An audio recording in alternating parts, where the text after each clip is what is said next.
Sinner and the Saint. I'm Melissa Bell. And I'm Allison Kane. Well, we have an update on my drinking problem for all of you that may be wondering. Yes. She's making progress. So a couple episodes ago, I think I talked about how I figured out I drink too much water, not to mention all the other liquids that I consume throughout the day, 160 ounces plus, right? I mean, that's insane. I know. It was actually probably anxiety driven, as we talked about. Mm-hmm. And I also said, if I was going to drink myself to death, I would have chosen tequila. Right. Because may as well have fun while you're doing it. However, that did not happen. And so electrolytes do help. I think I've cut my liquid consumption into at least half. That's good. Maybe you need to, are you trying to tweak it just a little bit more? Oh, I keep tweaking. Yeah. Oh, good. Yes. And She was drowning herself. I was. Yeah. And I don't even swim that well. So bad idea. Really easy to do. Anyway, yeah. So, and also becoming very aware of when I reach for the drink.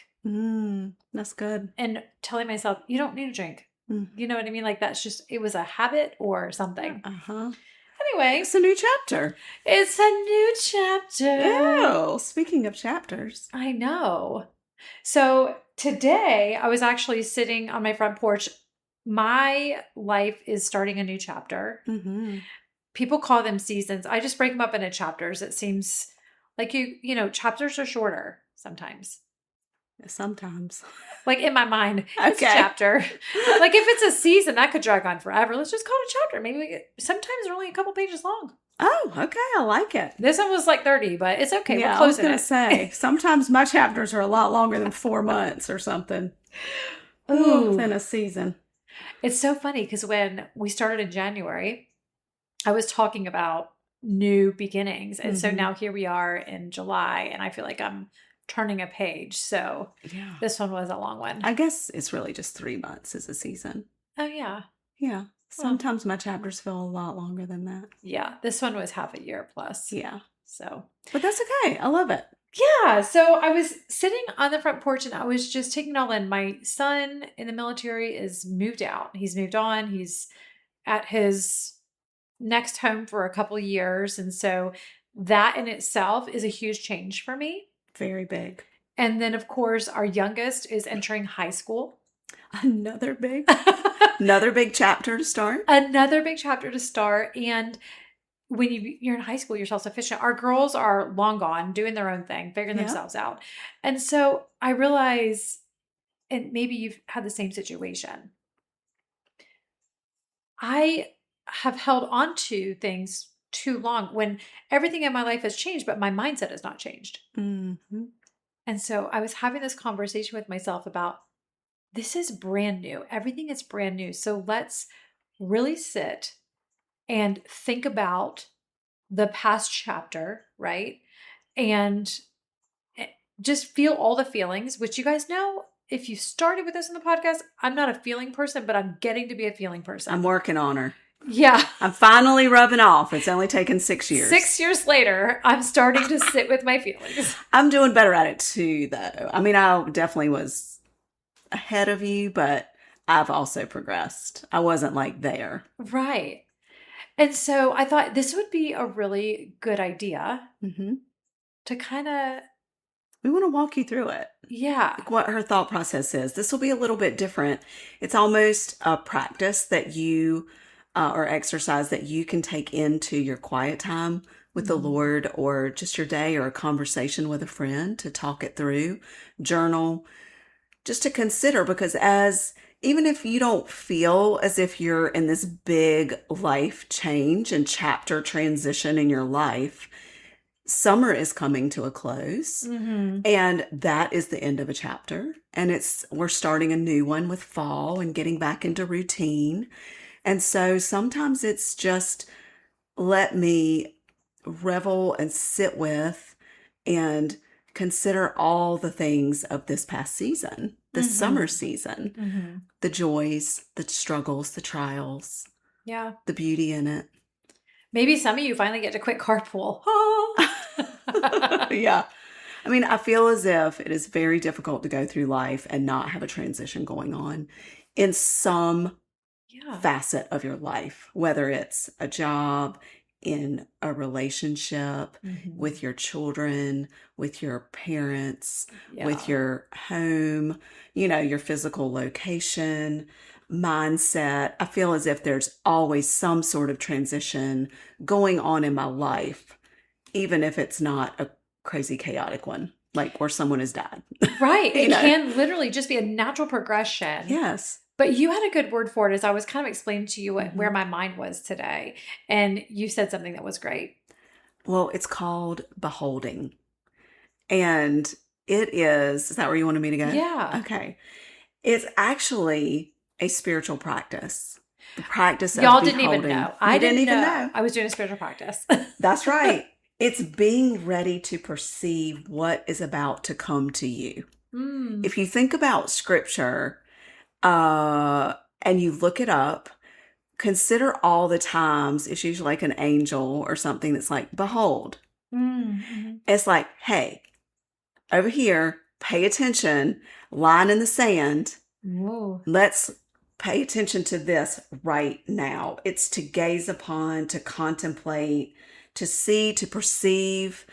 It's pay attention to this. Look at this. And when you're truly beholding something,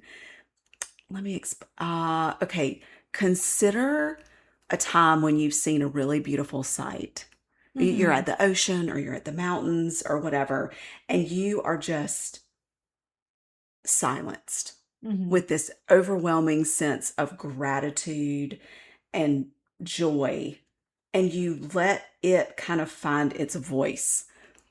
And it's Mm-hmm. speaking to you, but not. Yeah. That sounds weird. But you get this sort of rising up in your Mm. soul about because you've given it space. That's a Uh-huh. beholding kind of feeling. And Yeah. we can do this in our transition of chapters Yes. if we take the time to stop and behold it.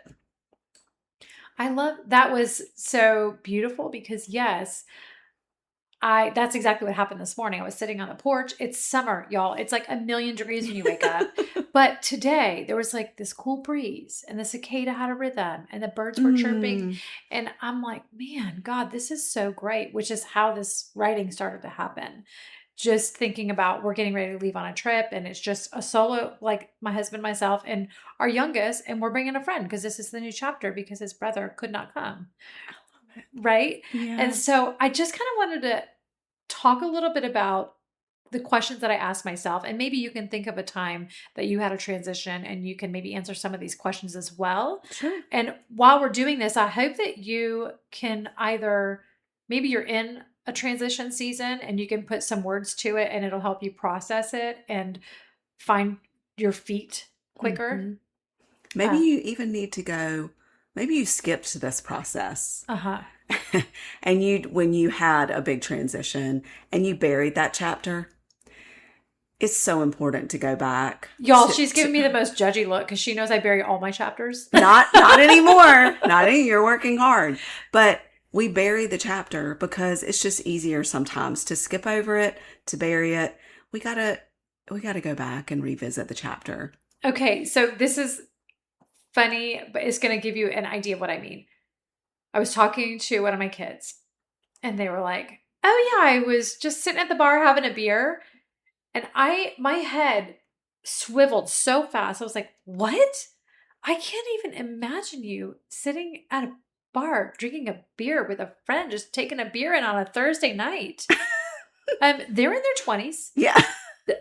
So there you go. Right. Like my mind or something had not caught up to where we really were in life. Right. So there you go. Okay, there you go. Well, I am excited about this. It's a little different than what we normally do, but I feel as if Melissa and I have a lot of these conversations together, and this would be a great conversation to have with a friend, but definitely with God as well. Yes. Right. So the first question I asked is, what did the chapter that I'm closing out do for me or teach me? Mm. Okay. And for me, I wrote, I've been stripped of another layer of guilt and anxiety. And I can only attribute it to God Himself. Right. And so because everything is a lesson. So write down maybe what you have learned about yourself, about the world, about God in the chapter that you're closing. I love that. Yeah. And then I also say you cannot name a chapter. You could name a chapter to begin with, but then you already set, you've set a tone. What if we go back and name the chapter like what we thought it was going to be, right? Like, this is what we thought it was going to be. I thought it was going to be the walk in the prairie, but really, Right. it was the hot coal path or something. I don't know. I think that's a great exercise, actually. This is what I kind of thought, or it could be the opposite. If you're going back to revisit a chapter that was really difficult, it might be the long road to HE double hockey sticks. Yes. Right? And then that's what you think the chapter, but then when you go back through it with the Lord, you're like, oh, I found beauty there. Yeah. And that could be the chapter. So it could go either way. Yeah. I was meant to burn in hell, but alas, I smelled the roses. And so I asked myself, what did I say? What would I have named the chapter? And I couldn't come up with a name, but the chapter, I was unearthing wounds, breaking chains, very intimate with God, and really allowing myself to feel all the feelings. Okay.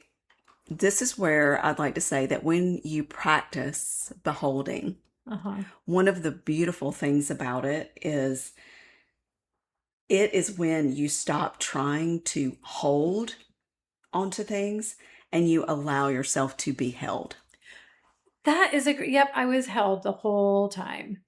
And I think as you look back on this chapter, although you recognized it along the way, yes, as you reflect back on a chapter, sometimes you're able to see an even bigger picture of how God was with you.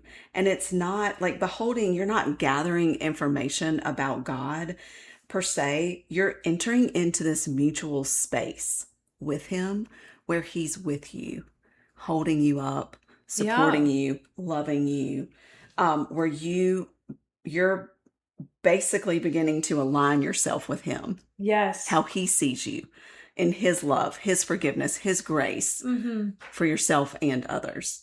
And then sometimes when you're closing out a chapter, all of a sudden you want to go back 2 more chapters and revisit something because it's a different light now, because you're wiser, you're wiser. You're not the same person you were 5 years ago, 4 months ago, whatever. It's so true. And I think that's the beauty of God. He gives us the strength to handle the chapter that we can, to go back through that one or to live through that one and to hopefully learn the lessons and gaining a deeper trust in Him so that we do have that strength and courage to go back and open the chapters that we had skipped over. Yeah. Yes, that's a beautiful way to put it. I hope I don't have any more hidden chapters, but I'm sure there are some. I'm sure I have some too that I've forgotten about. And then lastly, how are you beginning your new chapter? So when I say this, it's good to know where you're going, but it's easier to know where you're going if you know where you're starting from. Does that make sense? Like, how do you throw in MapQuest if you don't know your beginning? Do people do MapQuest anymore? I mean, I do Google Maps. Okay. But it's same. It'll say starting your location, which, yes. You might know where you're going, but you have to know where you're starting. Otherwise, you're just going to wander a lot. It's true. And you still might wander a lot, but. Yes. God's with us in the wandering. Thank goodness. And the wondering. Yes. The W-A and the W-O. Yeah. So it's interesting. And these words are words that if you've met me, you probably would never use to describe me, but you haven't seen me in a while. So alas, I drink less water and I'm beginning the chapter. I said calm and contemplative, aware but not anxious. What? Look at you. I know. Confident in Him and free. And the word free there are so many layers to that free word, as you know. Girl. Yeah. Yeah. It's not just spiritual and mental, it's physical. You feel it. Yeah. Yeah. Unhurried, but focused with clarity. And so different, right? You can be hurried and you're just chaos, Yeah. right? But amazingly, I'm unhurried, but I have a focus and I know where I'm going, but I don't have to hurry. I think it's so beautiful that you have been doing this practice of beholding and had no idea. I know. God was like, if I gave it a Christian word, she might not do it. It's so true. She's describing it, and I'm like, that's beholding. It's a spiritual discipline. She was like, no way. Yeah, and it sounds so great. And it works. Yeah. And the last thing I wrote was grounded and grateful. This is God's story, and I want to live it with compassion and fervor. That's beautiful, Melissa. Yeah. So that is the new chapter that I am embarking on. I don't think I'm getting rid of the minivan. I'm going to be honest with you. Not yet, anyway. I love how big and spacious it is. This is total pivot. When your youngest just is driving and has his own car, then you switch out of the minivan. I don't even know because what I want is do it, girl. a 57 Chevy. Do it. Yeah. No more carpool. Yeah, seatbelt or not. Well, I don't carpool anyway. I guess I do to football. But. Yeah, you got all that football gear. So I would love if you would maybe chime in because you have done this very well for years. Is there a season that you want to talk about, maybe how it left you or how you're starting a new season? I feel like instead of talking about one specific season, because I feel as if we've shared so much of my seasons. Yeah.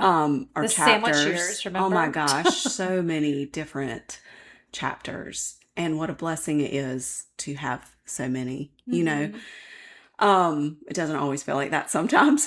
Not in the making. But I think what I've learned overall, the most important thing is what we've talked about today. It's the leaning in. It's the not avoiding. It is the learning to recognize the moment that you're in, the feelings that you have, and sitting still in that moment of beholding when it doesn't feel like there's any gratitude and awe, maybe. But there is always for something. Yeah. Even if it's not in my life at that moment, there's always something in God's creation that can catch my eye, that draws me in, that makes my breath catch. And that is what recenters me. And so as you begin this practice, if you will, trying it daily, I think could be really powerful, so that when you come upon these moments in your life, when a chapter is beginning or you're in the middle or you see one ending and you don't really know what the next chapter holds, there is a courage there. And there is that, I guess, just innate feeling to take it to God, to trust in Him on a deeper level and not be afraid to say the things out loud that you're feeling.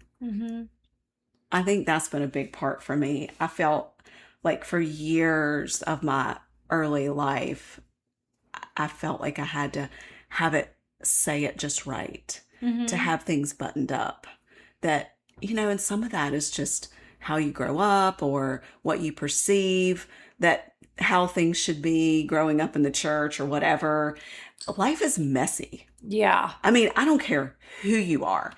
Life is messy because we all live in this same world, and it is not the perfect world. Right. And being okay that life is messy is such a part of that freedom. I don't really have all the answers. Yeah. But I know who does. And learning to sit with Him in it and cry it out on the back porch with God and wine and a sad movie and being able to say that, and then somebody say, oh gosh, you should have called me. No, well, thank you. But that's what I needed to do. Right. I didn't stay there for a week and do that, but I just needed a night of that. And leaning into the feelings and then working through it with God. There's so much trust that is built, and in those moments when we can do that with the Lord, that it helps every other moment that comes after that. I want to piggyback on that with two things. First of all, you're right. You said, someone said you should have called me, Mm-hmm. and you were like, no, this is what I needed. And I always tell you, you're like, you should call me, and I'm like, I know there comes a point when I can't do it myself with God, and then I call. And that's why God puts good people in your life, which Absolutely. is why you have to be vulnerable with people. Right. Okay. Otherwise, you're all just getting your nails done and laughing, and then you go home sad again. But also the permission that you were giving to feel all the feelings and not feel as though you had to, push it away with the joy, right? So I was talking to a friend, my son had left, and when we had his like little going away dinner, I said, check on his mom. Don't forget to check on his mom, meaning me, because I'm going to be really sad. And so, a friend called and they said, how are you? I said, well, I'm sad. And they said, yeah, but this is great. And I said, it is great, but I'm still sad. And it's okay for me to be sad right now. And I would not have said that. Right. And I think last week I told you, Allison called and I said, well, I was going to go to the gym, but I decided to sit on the front porch and cry. Y'all, that is not Melissa Bell. I said, I'm so proud of you. Yeah. So feel all the feelings because they will build up. And, maybe you'll turn to a water addiction.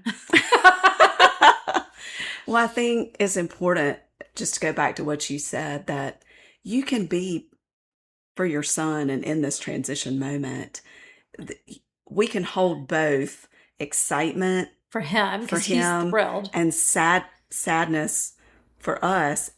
And you're excited that you raised a good kid, but you're also sad they're leaving, and it's a transition. There's grief there. We can hold both of those, and it's okay. We don't have to brush over it.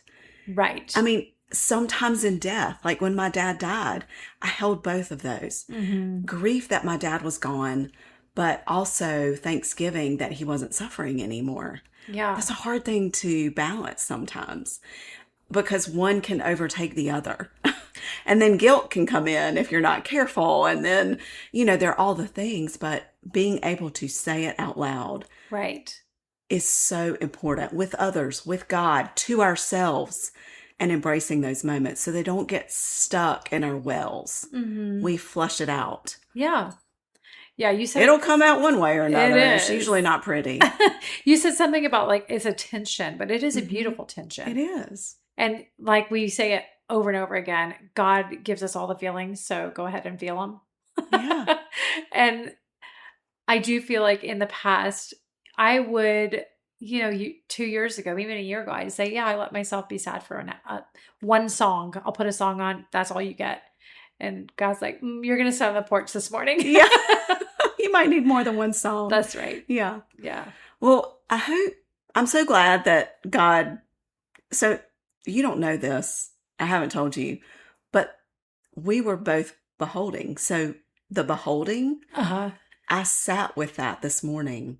That spiritual practice just this morning, the same morning that you were doing your questions. And I didn't know it was beholding. You didn't know what it was. And I was sitting with the word beholding and thinking through what that looked like and what that means in that spiritual practice. Isn't God funny? He is amazing. So there you go. That's what he usually does with us too. That's right. Yeah. So, but I didn't tell you that I had just done it this morning. You didn't, no. Icing on the cake, people. You just never know what God will do. Dig in and trust him. Mm-hmm. I tell you what, he always shows up. Yeah. Yeah. And shows off. Thanks for joining us this week on The Sinner and the Saint.